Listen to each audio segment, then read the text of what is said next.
This webinar, we are going to discuss about actually indigenous knowledge for economic development. So what kind of capabilities are available to utilize indigenous knowledge for the economic development? So once again, welcome all of you, and I'm moving to the session. So I'm going to discuss about some kind of areas that can be observed within the domains of indigenous knowledge. The thing is, when we discuss about indigenous knowledge, it can be recognized around more than it is limitless, but based on this, it can be identified 13 domains. The reason is when we are coming up with the indigenous knowledge, then it can be observed engineering is there based on the indigenous knowledge system, and also philosophy, environmental science, geoscience, and also pre-medicine, literature, chemistry, and also business knowledge, and also material science, and physics, and biology, and also social science, math. Then we can actually discuss about each domain separately. But here we are going to have an overall picture about what is the utilization of indigenous knowledge for the economic development. I'm not going to discuss about all those things separately or individually, but also I'm going to give you some kind of idea based on some specific areas. So because of that, I'm moving to the first part. It is about hydraulic engineering in ancient Sri Lanka. So the issue is currently what kind of utilization is there based on the hydraulic engineering with special reference to indigenous knowledge. As we all know, in 2018, in Rome, what happened was Sri Lankan traditional cascade system was nominated as a globally important agricultural heritage system. So that is a very important turning point in Sri Lanka. So according to my perspective, and also according to the perspective of many other scholars who are interested on the indigenous knowledge, the thing is these kind of nominations are actually telling us about the value of our heritage, because there are many kind of conditions we have observed that then there is a less attention on the indigenous knowledge systems, heritage, and also the technological value among some people of Sri Lanka. But in this case, it can be observed that the value of the traditional cascade system has been recognized in the international level. So it is a very significant incident. And also, I would like to come up with another example regarding with this, because I am going to tell you about what is the value of these kind of traditional knowledge systems, traditional heritages, indigenous heritages, and how it can be utilized for the socio-economic development, and also the personal development of the people, and also the national income growth, and also national development in different ways. So the thing is, in recently, UNDP, United Nations Development Program, nominated once again Sri Lankan Cascade Tank Village System as the world first man-made ecosystem. So we have seen that there are natural ecosystems, but the speciality of the Sri Lankan traditional cascade system is it is the world first man-made ecosystem. So it is the other thing is it was nominated as a very ancient drought control mechanism, traditional drought control mechanism. And also it is known as another traditional flood control mechanism. So they are the values of the indigenous knowledge system. Then here I have shown you some kind of photographs, some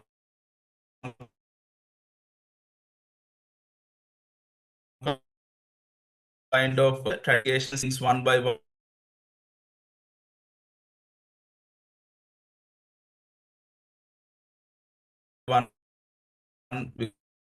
We have separately discussed about forest tanks and what are the meanings of the Olaga well, and also what is the meaning of Mahavel and Biso well, Edatu well.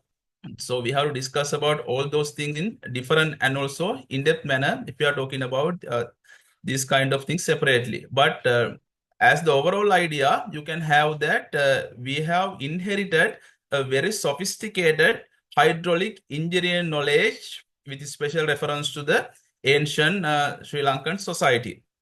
So this is a picture of a traditional cascaded tank village and what are the components available there. And here you can see a sluice gate that can be observed in Polonnaruwa Giritale Road. That is a sluice gate of Parakrama Samudra. Then with compared to this person, you can understand the nature and also the size of that and also the technology they have utilized for that. So then once again, then I will come up with another one example regarding with that because we need to discuss about how can we utilize these things for the development sector. So the other thing is then we have observed that there is a specific part of the traditional tanks. It is known as Bisokotua. But most of the conceptual and also the most of the conceptual and also the concept uh, elaborate that it is Queen's enclosure, but that idea is totally wrong. Then when it's come up with the derivation of that word based on the Pali language, it can be understood that Abissava Kottaka. On the other hand, it can be said that Abissona Kottaka. The water flowing square is known as the uh, Bisokotua. On the other hand, it can be introduced as the well pit. So then I just wanted to mention that what is the value and also the technology that has been utilized for that indigenous water control technology. The other thing is this is the nomination of the our indigenous or the traditional irrigation system as a globally important agricultural heritage by the Food and Agriculture Organization of the United Nations. So this is the official message. And also, once again, before I move into the medical anthropological practices for the healthy life, then I would like to uh, I would like to come up with the idea the why don't we use these kind of traditional heritage systems for the development of the country? You know that this hydraulic engineering technology or the cascaded tank village system or this traditional irrigation system is unique to Sri Lanka. But thing is, usually then when we come up with tourism industry, most of the tourists or local or the foreign people are coming to Sri Lanka to see some kind of religious places and also some kind of archaeological monuments. But there is no pathway, there is no mechanism, or there is no any identification regarding with these kind of hydraulic base or the irrigation based things to attract the tourists to the country. But on the other hand, most of the time in different because of different reasons, importing we are importing rice from other countries, especially from India and also Pakistan, China. But then it has been observed that according to my observation, according to my research, then it was identified the main reason is the less attention on the traditional irrigation systems. The reason is so they are now malfunctioning because then I have carried out some research with the irrigation officials, but then accordingly, I understood that they do not have the traditional knowledge system regarding the hydraulic engineering or the hydraulic systems or the traditional irrigation system. That has become the biggest issue. The thing is, then I have conducted some focus group discussions. Then I have conducted in-depth interview with those people. So according to my understanding, according to my research outputs, then I understood that they knows only the modern knowledge that was developed based on the European countries, especially like German and also America and also England and also those kind of Western countries. But they do not have this traditional knowledge. That is why most of the time it has been recommended to uh, change small scale irrigation tanks and also build up massive irrigation works. But the thing is, they are not sustainable. Then currently people are experiencing different kind of issues.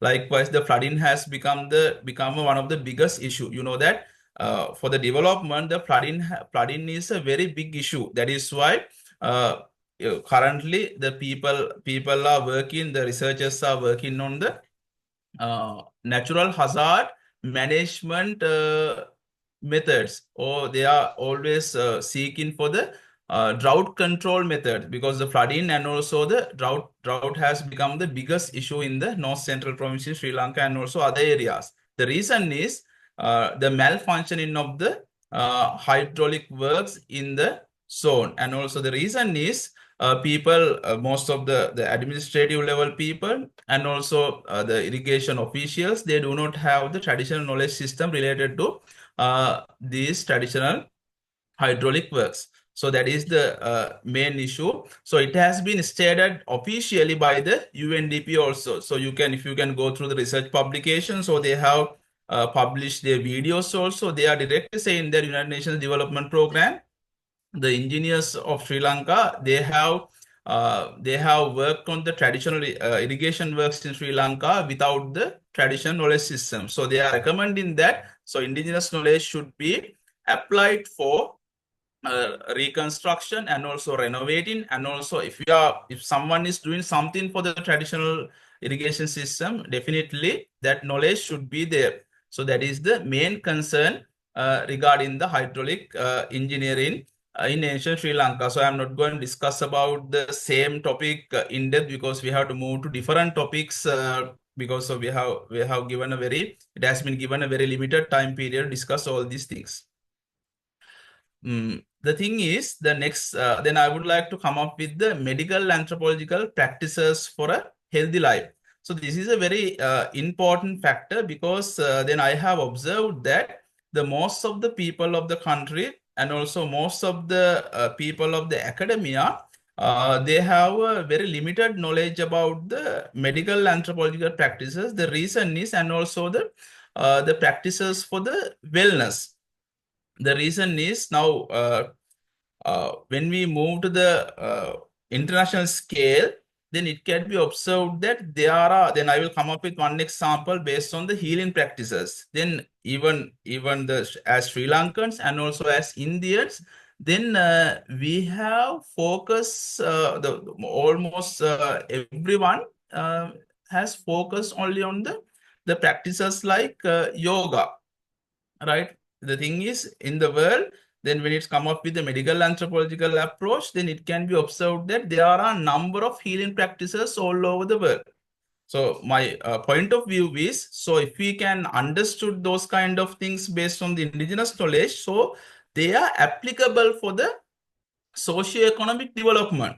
The reason is without that knowledge, so I think it cannot be digging out the knowledge systems available in the country and also the national and international level.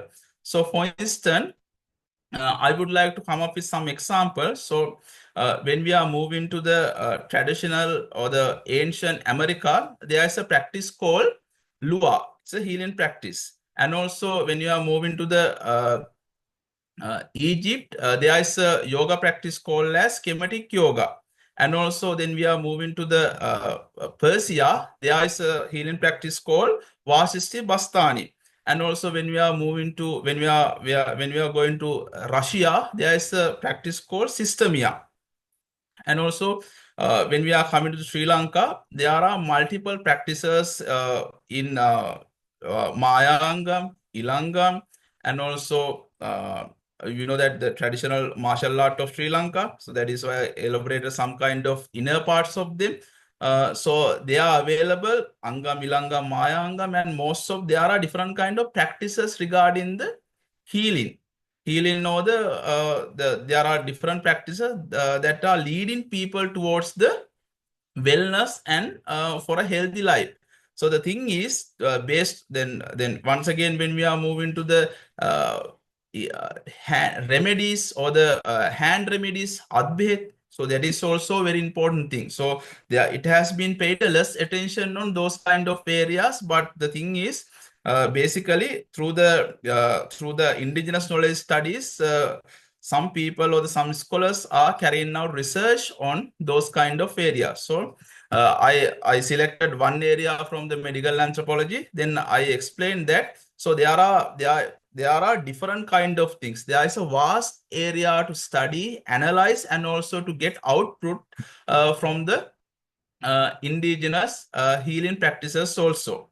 So then once again, I am moving to the another topic. But before that, I would like to explain about the medical anthropological practices and how to utilize them for the economic development.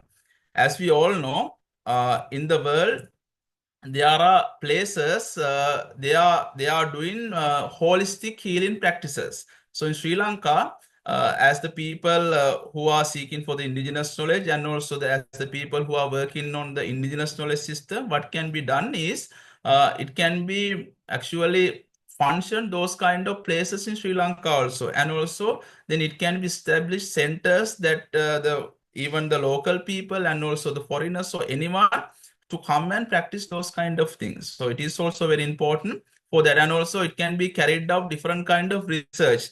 Then I didn't come up with all the examples. So when we go to the Sri Lankan traditional healing practices, there are a number of things. So when we go to the archaeological studies, then it has been found different kind of practices, even practice in the Mahayana tradition also. So that is why we need to once again rethink about those kind of things and utilize them for the development of the country. Unfortunately, most of the people and also the people who are making decisions, they have focused on the external things. Then they haven't identified the value of the things that are available in the country and also as a indigenous heritage. So I think this is high time to rethink about them and move to sustainable methods and also the heritage based things that can be utilized for a healthy life. Then the other example is handicraft villages in Sri Lanka. But before I am moving to the handicraft villages in Sri Lanka, then I would like to explain about some kind of statistical data regarding the handicraft villages Sri Lanka. According to the statistical reports, in 2017, according to my memory, it has been established 150 50 handicraft villages and they have registered with the National Craft Council.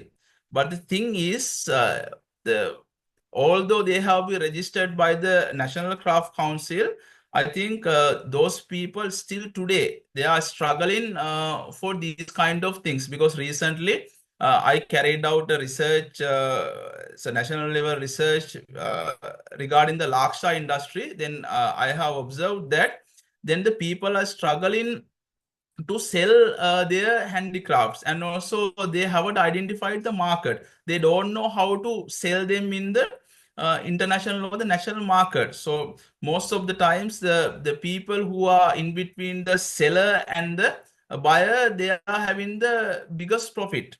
So that is the biggest issue.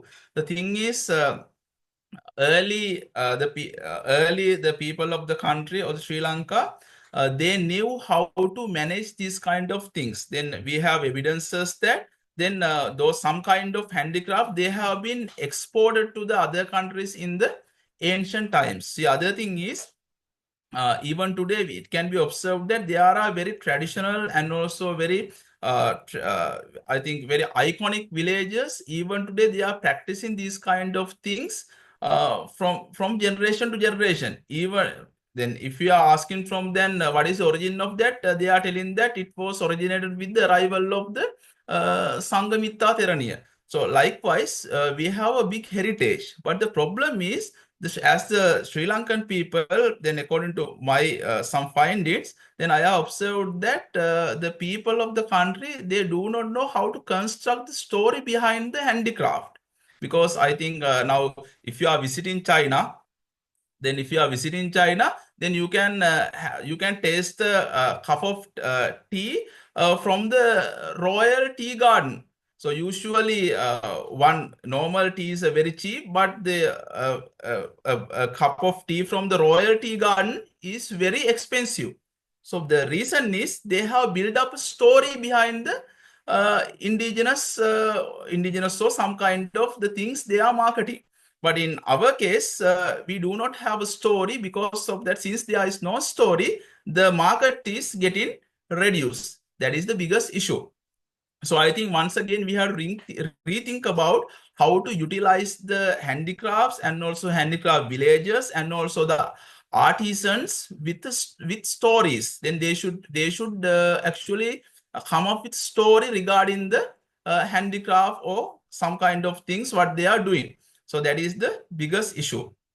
So once again, I am moving to intangible cultural heritage of the country, and also then I am going to discuss about these things based on the national and also the international levels. But before that, I have a small video from the UNDP to play. I think with that, it's a 3-minute video. Then all of you can get a clear-cut idea about the value of the Sri Lankan hydraulics system, and also you can have a clear-cut picture about what I discussed about the hydraulics civilization early, if you do not have an idea.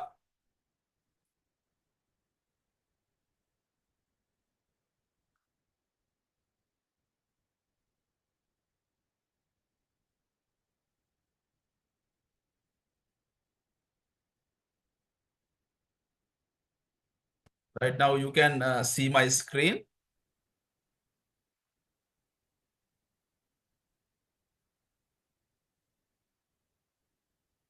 I think you all can hear and also see. Over 2,400 years ago in Sri Lanka, a tiny country near the southern tip of India, flourished one of the finest hydraulic civilizations of the world. Its ancient kings built a sophisticated network of small tanks connected by canals to large reservoirs to collect and redistribute every single drop of rain the land received. ඇත්තටම මේ වැව්බැදි රාජ්‍ය මේ වැව්බැදි පුරවරය මෙහෙනේ. ඉතින් ඇත්තටම ඒ රජ කාලේ හදපු වැව් රජවරු කරපු දේවල් නිසා තමයි අදටත් අපේ ජීවිත මෙහෙම හරි මේ ආර්ථිකය මෙහෙම හරි තියෙන්නේ. The tanks were built in a cascading system. Using the natural inclination of topography of the land, they kept the natural cycle of the water through soil, vegetation, and atmosphere. The design of the tanks was influenced by the Buddhist belief that humans need to live in harmony with nature. So specific areas of the tank were dedicated for wild animals, like endangered Asian elephants, birds, and many other species from the nearby forests. It is one of the only man-made ecosystems that managed to keep a perfect ecological balance for centuries, keeping water, nourishing soils, allowing to cultivate rice year-round, regulating the local weather, and letting animal and plant biodiversity thrive. Today, climate change is exposing Sri Lanka to higher temperatures, heavier and more irregular rains, and longer droughts.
වැව් නැත්තම් ඇත්තටම අපිට වාරි කර්මාන්තයක් නැහැනේ අපිට ගොවිතැන් කරන්න වෙන්නේ නැහැ වාරි කර්මාන්තේ නැත්තම්.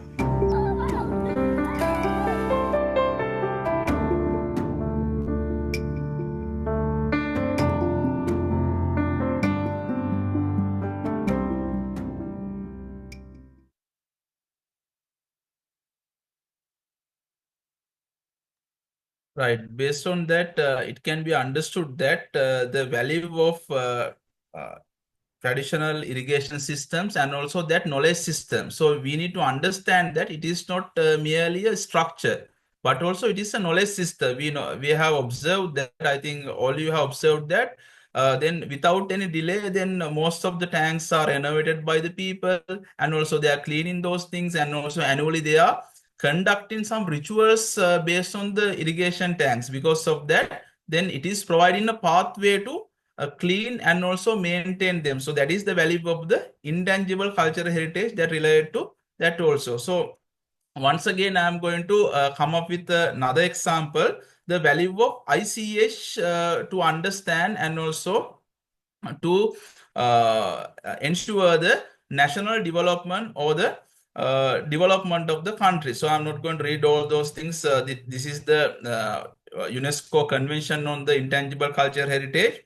And also then this is the, I will share this presentation with you. And also what kind of things are included in the intangible culture. Usually then it is included different kind of cultural spaces and also cultural property, monuments, and also folklore, customs, beliefs, traditions, and also different kind of heritages that can be observed in the country or any other region of the world or any other thing. Any other thing that relevant to the tradition or the indigenous knowledge or the heritage, so that is come up with the ICH. So that is the significance of that. So then I would like to come up with one example that is from the international scale. So I think you have all observed that if you are watching usual movies like Avengers or Thor or those kind of things, I think definitely you have observed this character, because it is also a concept that came up with the German mythology. Or then we have, and also that is available in the Greek mythology also, because the concept of the divinity or the divine concept, then there is a universal form in the world. Then everywhere, then when we consider about one god, then we can observe that the same god is available in the different regions in the different countries. So that is the nature of those kind of concepts. So once again, my point is, then this is the mythological god of the one of the god in German known as Thor, and also this is his weapon is known as Mjolnir. The thing is, then they have utilized that concept into the cinema or the film industry. That is the utilization of that. This god is known as the god of thunder. But it can be observed this kind of god in India also, but they haven't given that commercial value. So I think that is the ability of the people who have utilized this concept in the movies. But I just want to say that even the concepts available in the mythology, even the concept available in the folklore can be utilized for the different kind of commercialized concepts. I think then I am not telling that we need to commercialize everything, but also if there is a possibility, then we can use it. There are a number of benefits of that. Basically, the film industry is affecting the national income growth, and also on the other hand, it is affecting to the economic development, and also on the other hand, it is a reason for the safeguarding that cultural heritage or the intangible cultural heritage, because that knowledge is going from generation to generation. So we have to understand that aspect also. So then this is also a very nice concept. I think if you have visited China, then definitely you have experienced the concept of the dragon.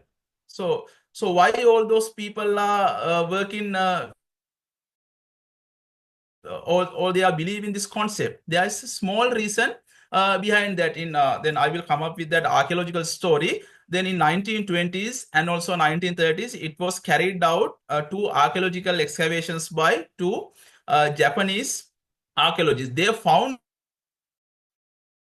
this jade dragon.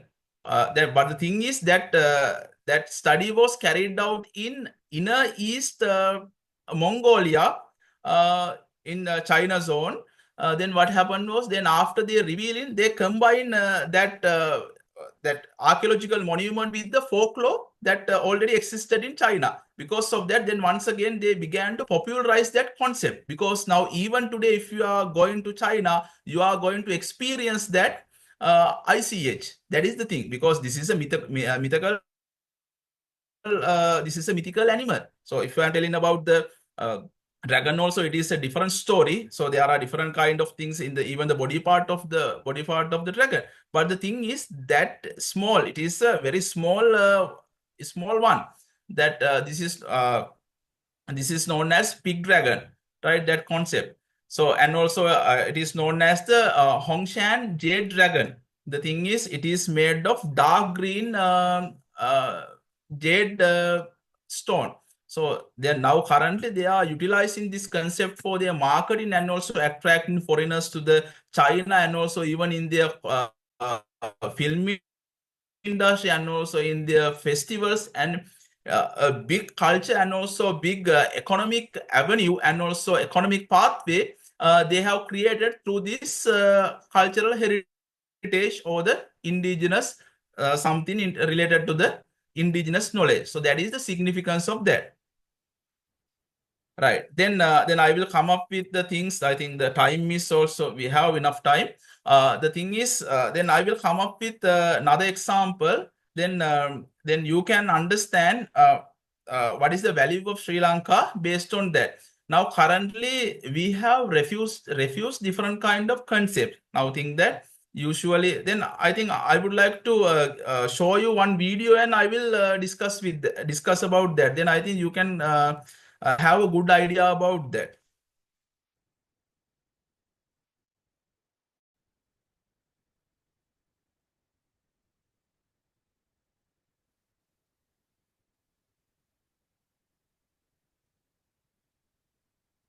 Ocean.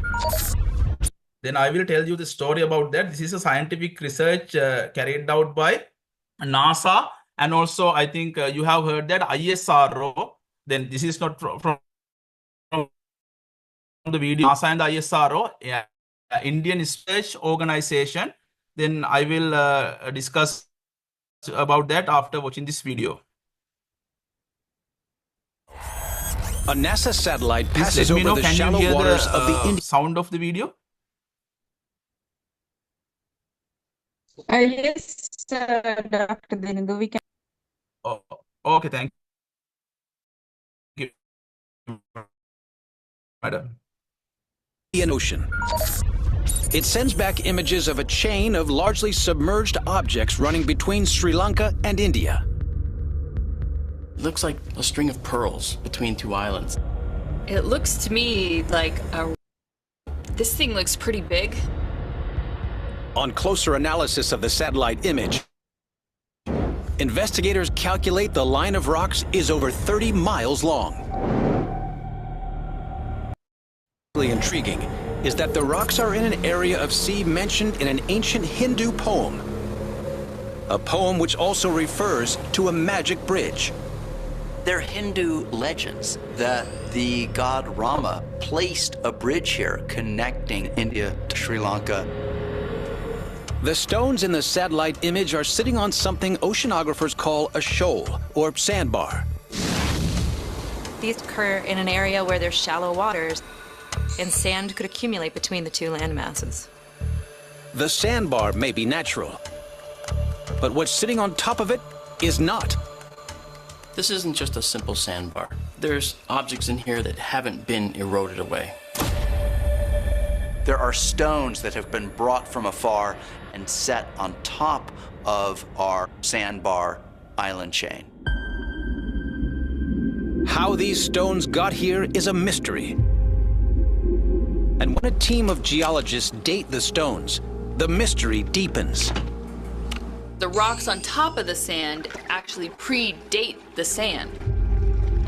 So there's more to the story. Scientific analysis reveals the rocks are 7,000 years old. but are sitting on top of sand that is only 4,000 years old. These results suggest the structure in the satellite image isn't natural, but built by humans. Some scholars believe the ancient texts refer to a time 5,000 years ago. At this point in history, building such a long bridge would have been a superhuman achievement.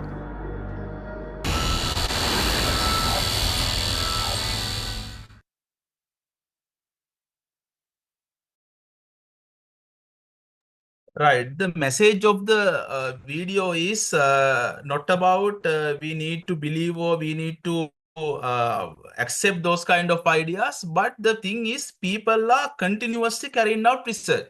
So as I told you, by the NASA is a very famous one, and also ISRO is not very famous, but for the Indian people and also for the scholars who are working on that, it is very famous. Indian Space Research Organization.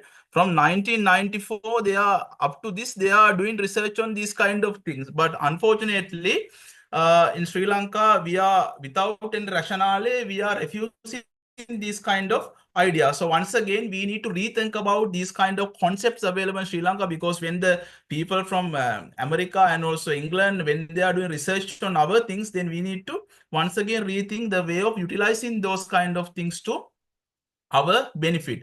So that is the another thing. The way of that these kind of things can be utilized for our socio-cultural development. The other thing is with that we need to move to another topic, because we need to discuss about some kind of areas. We can discuss about what is the combination in between the indigenous knowledge system and also the economic development.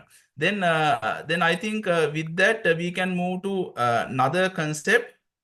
It is about what kind of heritage we have to market. I think it is limitless.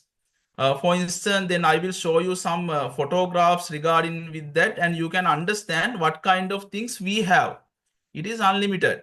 So then I have asked that, what do we have in Sri Lanka? So it is limitless. Then after seeing these kind of things, then you can understand that the way we need to utilize our things for the socio-economic development, it may be the socio-cultural development, and also it may be the development of the nation or the intangible cultural heritage development. So anyway, so we have multiple things to utilize in Sri Lanka.